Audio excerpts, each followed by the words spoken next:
সিরিয়ার আলেপ্পোর বড় অংশ নিজেদের দখলে নিয়েছে দেশটির বিদ্রোহীরা। সরকারের সেনাবাহিনী ঠিক পেরে উঠছে না বিদ্রোহী গোষ্ঠীগুলোর সাথে। প্রাণ বাঁচাতে দখলে থাকা ভূমি ছাড়তে হচ্ছে সিরিয়ার সরকারকে।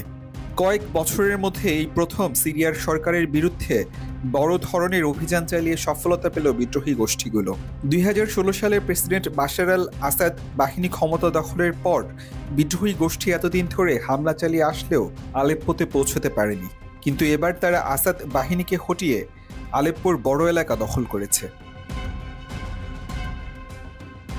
সিরিয়ার সামরিক সূত্র রয়টার্সকে জানিয়েছে, প্রেসিডেন্ট বাশার আল আসাদের বিরুদ্ধে বিদ্রোহীরা আলেপ্পো শহরের কেন্দ্রস্থলে পৌঁছে গেছে। ফলে বিমানবন্দর বন্ধ করে দিয়ে শনিবারের সব ফ্লাইট বাতিল করা হয়েছে। সিরিয়ার সেনাবাহিনী আলেপ্পোতে আসা যাওয়া সব প্রধান সড়ক বন্ধ করে দিয়েছে। আলেপ্পোর আশেপাশের এলাকাগুলো থেকে নিরাপদে সেনা প্রত্যাহারের কথাও বলা হয়েছে। বিদ্রোহীরা এসব এলাকা দ্রুত দখলে নিচ্ছে। বিদ্রোহীদের ঠেকাতে দামেস্কে অতিরিক্ত সামরিক সহায়তা দেওয়ার প্রতিশ্রুতি দিয়েছে আসাদের গুরুত্বপূর্ণ মিত্র রাশিয়া। নতুন সামরিক সরঞ্জাম 72 ঘন্টার মধ্যে সিরিয়ায় পৌঁছে যাবে।